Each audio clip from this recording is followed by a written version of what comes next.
It's so good to be together. Good morning. I'm going to ring this bell to bring us into the space and to help us center ourselves.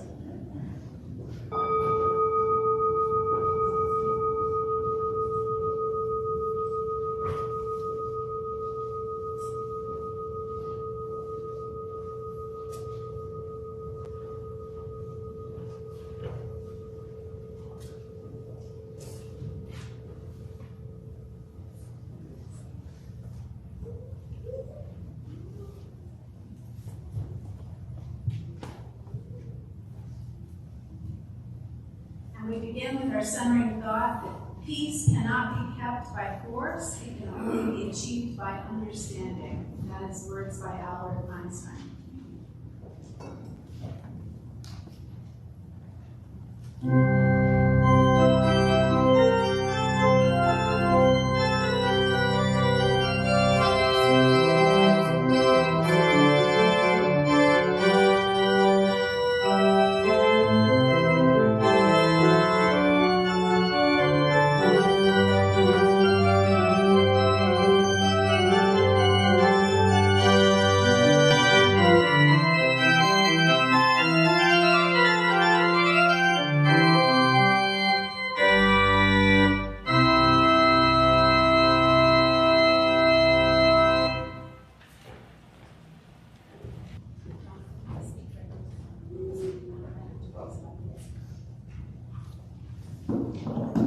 Good morning. Can you all hear me all right? Yes. Welcome to the First Church and Parish in Dedham. My name is Jonathan Pate, and I am in my second year on the Parish Committee of First Church. I have been attending First Church with my family for 4 years. We would like to welcome the Allin Congregational Church and the Reverend Chris Waldron to this historic meeting house, where both of our churches were founded. Wherever you are in your journey in life, you are welcome in this place. First Church and Parish Dedham and the Allin Congregational Church have both encouraged religious freedom since 1638. The Parish Committee from First Church is working on a new long-range plan. We want to thank everyone who has taken part in a conversation already. Today is the last of the ministerial conversations which will take place in person in the parish hall following worship. If you have not signed up, there are a few more seats at the table, and we need as many voices to participate in shaping the future of our parish as possible. So we hope you will all be involved. We also want to remind you that the Holly Fair will be in person this year on the green with the Allin Church and other community groups. If you would like to take part in planning, we will have a meeting after church next Sunday. Finally, please save the date for a John Murator concert, the first of our Music at First Church concerts of the year, to take place on December 18th at 7:30 p.m. We want to thank everyone who came out to help with the cleanup yesterday, and we value your help whenever we can get it. Also, we want to encourage you to reach out to the minister or the church whenever you need a hand. Please watch all your church emails for details about these and so many other events. I would now like to invite Judy Raymond from the Allin congregation to the podium.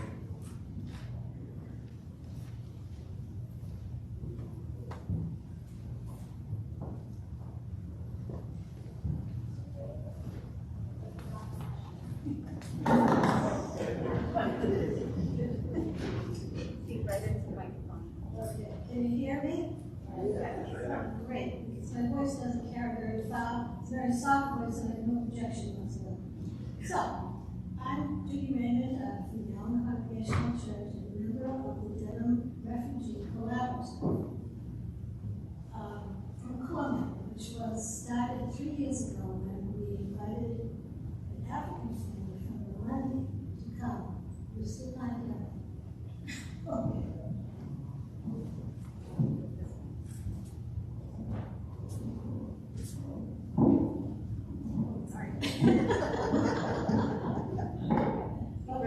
Okay, is that better? Yes. I'd like to thank you all for the donations of the time. This is why I don't speak. Again, I'd like to thank everybody from Allin and from First Parish for all your time and donations and time working for the new family that's coming from Afghanistan. We're expecting the family within a week or so. It's a family of 5. There's a mom and a dad and 3 little children that the parents were interpreters for the U.S. in Afghanistan. And they fled the country in fear of their lives. They're coming with what they can wear in a suitcase. So we needed to collect donations of household goods and funds to help support them. They're going to be living in West Roxbury. The address is 52 Redlands Road. It's right off Center Street down there, Roach Brothers Supermarket. We have family members that live in Roslyn that will help them while they're here, along with the collaborative. The collaborative has about 50 members so far. There's room for more if anybody would like to join. And today, we're celebrating with an open house at 52 Redlands Road.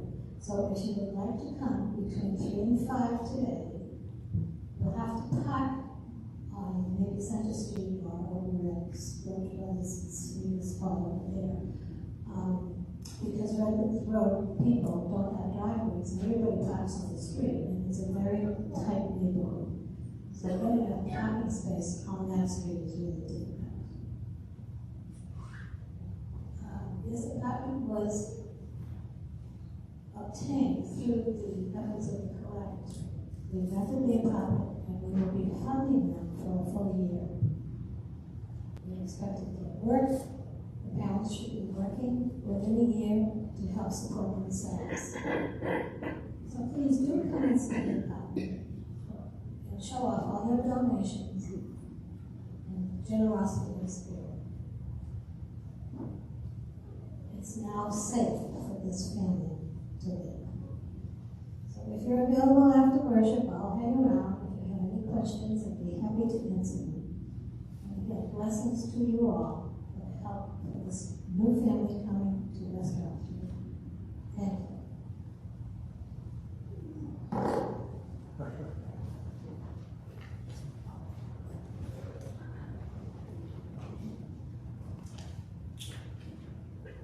We also don't have an offering as part of our service, so we're not passing a plate, but there is an offering plate at the back, and today our shared offering will go to help the refugee collaborative. We will now begin our morning worship.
worship associate forward to read our opening words.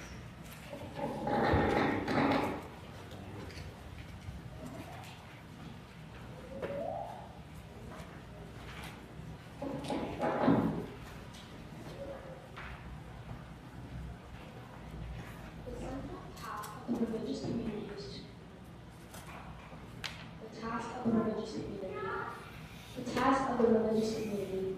The central task of the religious community is to unveil the law that binds each to all. There is connectedness of relationship discovered amid the particulars of our own lives and the lives of others. Once felt, it inspires us to act for justice. It is the church that assures us that we are not struggling for justice on our own, but as members of a larger community. The religious community is essential for our love our vision is too narrow to see all that must be seen, and our strength too little to all must be done. Together, our vision runs, and our strength is community.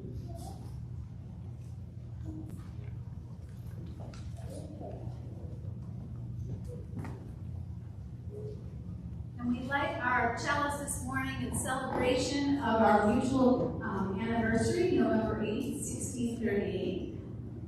Happy birthday. And we light our green sanctuary candle for all the ways we strive to be a more sustainable congregation.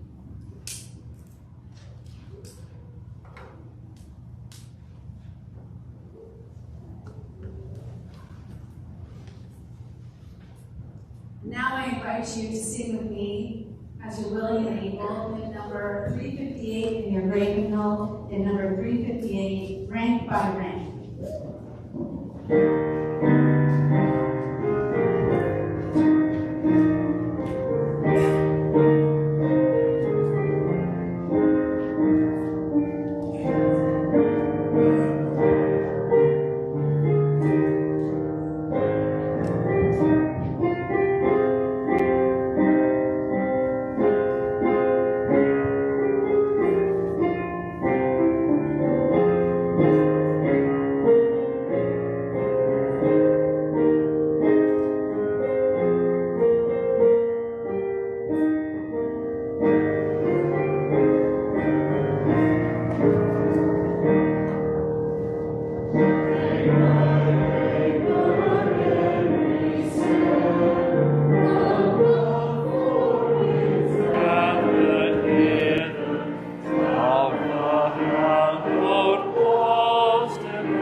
Remain standing and say with me the unison affirmation as is written in your order of service. Love is the spirit of this church, and service is its law. To dwell together in peace, to seek the truth in freedom, to serve humanity in love is our covenant with each other and with God. You may be seated.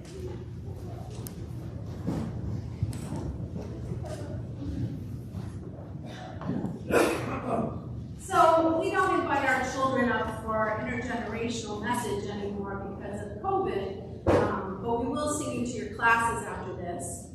And remember, you can't leave until they start singing, okay? If there are any children visiting us here from the Allin congregation, you're welcome to join us for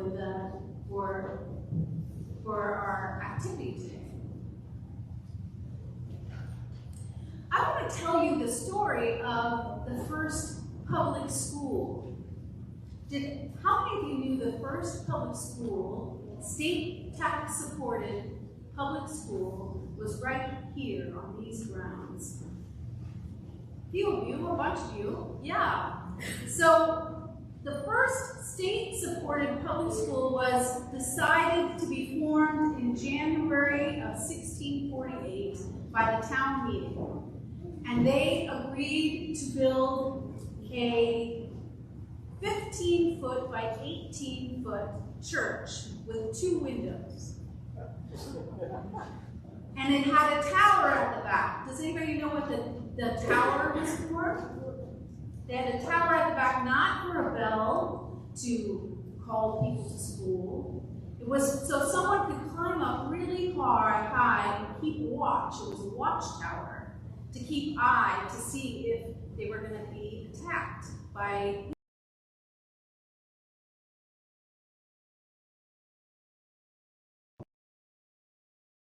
that lived here, the people that already lived here when we moved in, right? Or the Indians.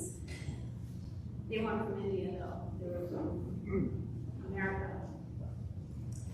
The building was placed next to the church because the first classes happened right in this space, right here. And the church and the school was placed near the church. I'm not exactly sure where, but that was because they wanted to have the minister take part in the education of the children. But around 1660, the minister, whose name was Francis Chickering, decided to hold the classes in his house instead of in the church, in the school building that was built next to the church. And I think it was because he wanted to get away from the minister having such a finger on what was going on. But what's interesting about the first public school, and we were the first public school, so that showed how much Dedham cared about education in the 1600s, and they cared so much that actually they gave the biggest donation to the foundation of Harvard University of any town in Massachusetts, even more than Cambridge themselves gave to the founding of Harvard. But by the 1700s, they didn't care about education so much that they were cited twice for not having a grammar school. So times change things, don't they? So I just want you to think about that. Education, I can say education was important to this town at the time of our founding, but I can't say that education was always important to this town. But education is important, and it's important that we support education. And that's what I want you to think about today while we sing it to your classes. May your minds be open to you.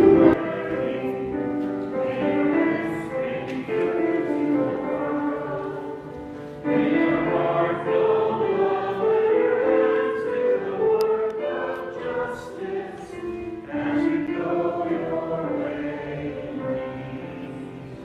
May your minds be open to new learning. May your lips bring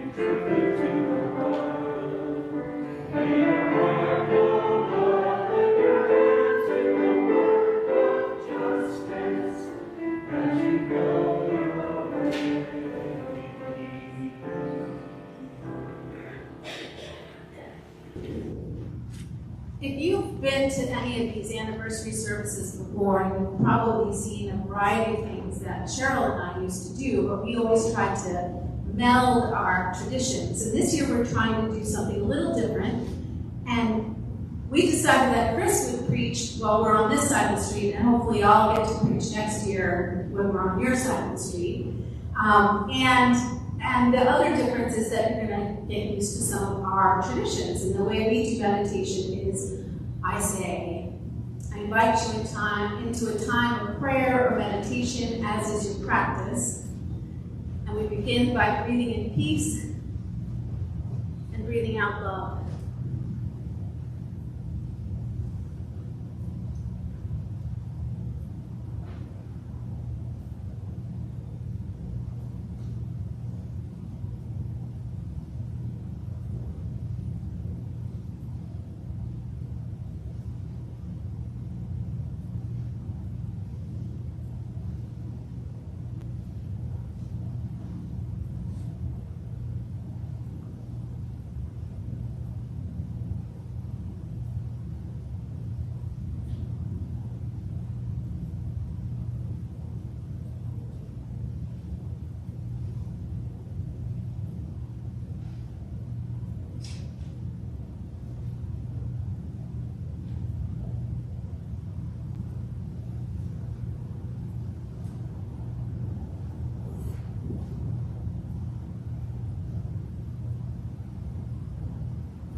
Help us to be grateful for all the silences in our lives, but with them we experience sound.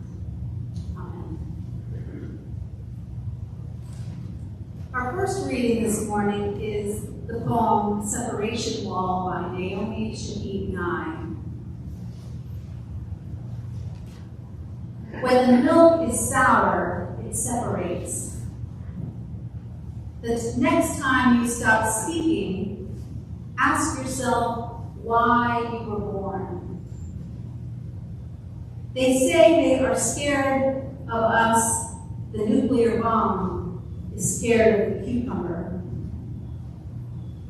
When my mother asked me to slice cucumbers, I feel like a normal person with fantastic dilemmas. Do I make rounds or sticks? Shall I trim the seeds?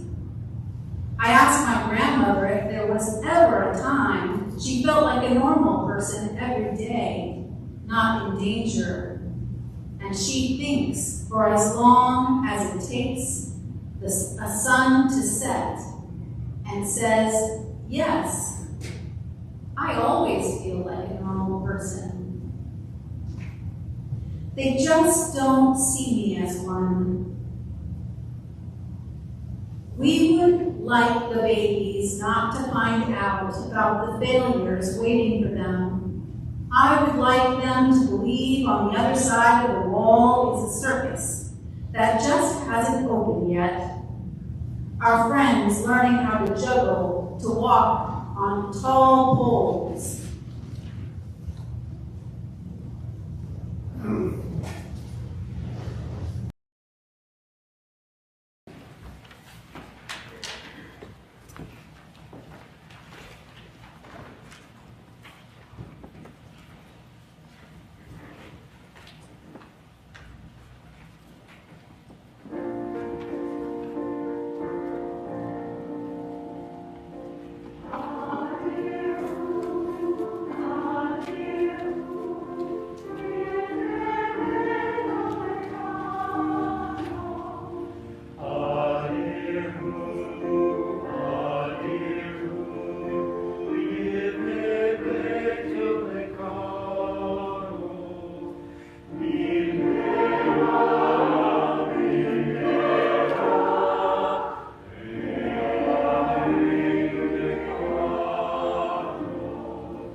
This morning's scripture reading is from Genesis chapter 31, verses 44 through 55.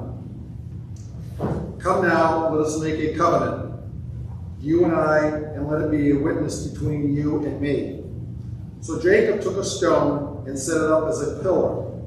And Jacob said to his kinsfolk, gather stones, and they took stones and made a heap, and they ate there by the heap. Laban called it Jegar-sahadutha, but Jacob called it Gilead. Laban said, this heap is a witness between you and me today. Therefore he called it Gilead, and the pillar Mizpah. For he said, the Lord watch between you and me, and when we are absent from one another. If you ill-treat my daughters, or if you take wives in addition to my daughters, though no one else is with us, remember that God is witness between you and me. Then Laban said to Jacob, see this heap and see the pillar, which I have set between you and me. This heap is a witness, and the pillar is a witness, and that I will not pass beyond this heap to you, and you will not pass beyond this heap and this pillar to me, for harm. May the God of Abraham and the God of Nahor, the God of their father, judge between us. So Jacob swore by the fear of his father Isaac, and Jacob offered a sacrifice on the height and called his kinsfolk to eat bread. And they ate bread and tarried all night in the hill country. Early in the morning, Laban rose up and kissed his grandchildren and his daughters and blessed them. Then he departed and returned home. Through the words of Scripture, God spoke to our ancestors and speaks to us anew.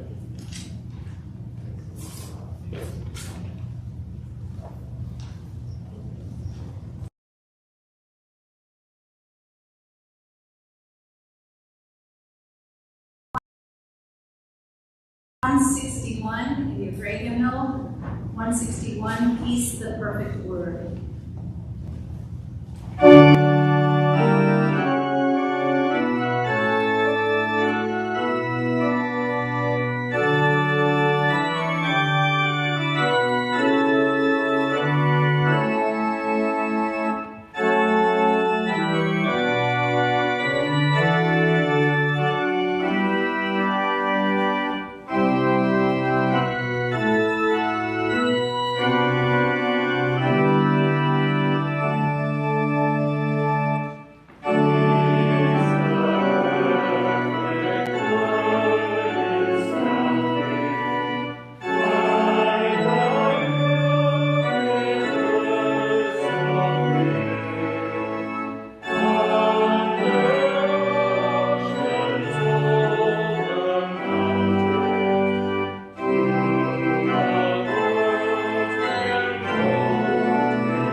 welcoming me here today to First Church and Parish. I'm glad to be here with members of Allin Church for this day and to celebrate this time of anniversary. So thank you for having us here. This past couple of weeks, as I've been reflecting on what to preach for this service, where we have chosen the theme of Let This Be a House of Peace, I started to think about those people that I've known in my life who are savvy peacemakers. I kept thinking of this one extraordinary person named David Hooker. When I knew him, he was the pastor of missions at First Congregational Church in Atlanta, where I was serving at the church as the youth pastor. Later, he went on to work as a professor at Notre Dame. And I Googled him last week to figure out what he's doing these days, and I found out that his official job title is currently the Associate Professor of the Practice of Conflict Transformation and Peace Building. So I guess my recollection of him being a peacemaker was a good one, since it's now officially in his job title. He is the type of person who would change the tone of a conversation by just asking a short question or just saying a statement. He radiated this stance of conflict resolution, of making peace between people. He was incredibly gifted at bringing people together, often from opposite sides of the spectrum. His way of conflict resolution wouldn't just slap a coat of paint on problems, but instead, he'd help people to talk about an issue and make sure that everyone felt heard, while also getting at the need for justice in the resolutions that people arrived at together. I always valued what he had to say, and I especially valued what he had to say about conflicts in the church. And I learned a tremendous amount from him. So my ears would kind of perk up when he would share these moments of wisdom. And I'll never forget this one moment on a Sunday following the service. We had a congregational meeting on that day. We got together for that meeting, and it was fairly contentious. I don't remember why it was contentious or what the problem was. But after we wrapped up our business together, we ended with a time of prayer. And then, as was traditional of this church, everyone would stand up and hold hands and say the benediction that we would use to close out the meeting, which was, "The Lord watch between me and thee while we're absent one from another." Everyone knew it. It was just kind of part of closing business of the church, and often of ending the worship service together. And afterwards, some of the leaders were reflecting on how contentious the meeting had been, and I was there, and David Hooker said, "You know, we shouldn't be saying the Mizpah like that as a benediction."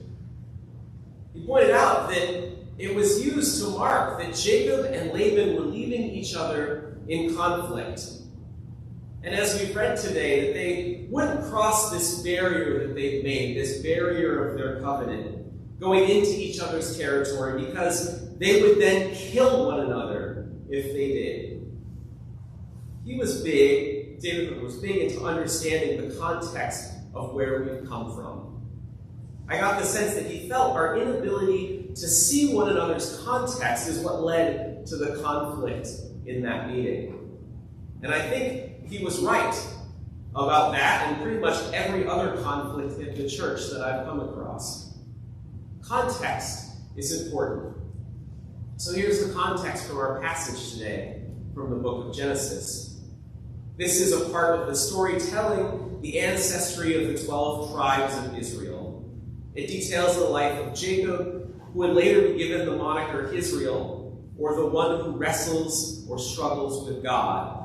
Conflict is really baked into this text. At this point of his life, he hasn't wrestled with the angel yet, but he has struggled in the relationship with Laban, his father-in-law. This part of the text will feel familiar if you've had an intense squabble between family members. There's a back and forth here and some competition that's happening between Jacob and Laban. After the fight with his brother Esau, another conflict, Jacob travels to stay with Laban, his relative. Jacob is immediately smitten with Laban's younger daughter, Rachel, and he agrees that he will work for Laban for 7 years for the right to marry her. And at the end, Laban tricks Jacob into marrying his elder daughter, Leah. And then Jacob has to work another 7 years to be able to marry Rachel as he initially intended. So he does this, and then following the birth of lots of kids, the conflict continues between them. There are arguments about who owns what in the flocks that Jacob is tending, between Jacob and Laban's sons. And both parties trick one another about which animals are owned by whom. And finally, Jacob has had enough of this, so he waits until Laban is out. And then he and his family divide up the flocks and take a bunch of things with them, and they flee. Him and his 2 wives, Laban's daughters, and all of their kids. When Laban finds out that they're missing, he pursues them for 7 days until he catches up with them. And he's upset because his family is gone and his things are missing, including the elements that he uses for worship in the house. He's not given the opportunity to say goodbye to his daughters or to his grandchildren. And for his part, Jacob is frustrated because he's been trying to separate himself from Laban's household, and Laban just keeps finding ways to keep him there. One of the things that I find most interesting about this text is that while it's telling this story in a way that should show favoritism for Jacob, after all, this is the story of the tribes of Israel. It's not trying to clearly paint Laban as a villain and Jacob as a hero. When you read it, you see that both parties have legitimate grievances. You go back and forth as they confront one another. Jacob talks about how his wages has changed and the expectations have shifted so that he can never be independent. Laban complains that Jacob is left without allowing him to even say goodbye to his daughters or to kiss his grandchildren. Reading this text, you feel the weight of their disagreement, this weight that's going to be weighed down literally with rocks. You wonder how this broken relationship could possibly be resolved. They can both be angry about the way that the other has treated them. They have different perspectives. Regardless of who started it, both have contributed to their conflict. And they're family, but they've completely had it with one another.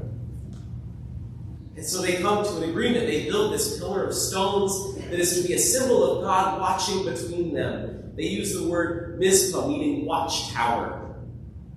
They imagine God being a witness between them to keep one another accountable. They will not cross this line again. They've agreed to peace, but only by erecting a wall. And I imagine this was difficult for both of them, but probably more likely for Laban, who was saying goodbye to his 2 daughters and to all his grandchildren that he will never see again. So in this moment, they have this theological imagination that God is somehow between them. Now, the poem that we read earlier in this service, Separation Wall, highlights a wall that is both real and imagined. Writing a description in the magazine Jewish Currents, Claire Schwartz says the following of this poem. In her poetry collection, the teenage journalist Naomi Jiabnai draws on the Facebook posts of 13-year-old Palestinian journalist Jana Jihad Ayad and her own Palestinian family's history to construct a textured portrait of life under occupation. Separation Wall from that collection names the restrictive infrastructure of the Israeli occupation of Palestine. As the poem unfolds, Nye collaborates with the expansiveness of childhood creativity. What begins as sour separation, the two-ness of apartheid, from the Afrikaans apartness, transforms into a more vast two-ness, life as it is and life as it could be. By the poem's end, the wall is not only an instrument of segregation, but is also a catalyst for the imagination. The last line of the poem feels like it's veering off with this fantastical talk about the circus. I admit that when I first read the poem, I was confused. It felt so out of place. right? I mean, we're talking about describing the separation in the Palestinian occupation. But when I saw this description that I just read, I got it. It's interesting to hear this description of a wall being a catalyst for imagination. For imagining what else might this be?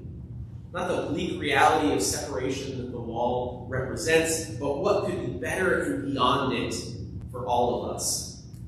It's not something that comes from the context of the wall. It invites the question of imagining a different context for it entirely. Now, there's some imagination in the stone watchpost of the Mizpah as well.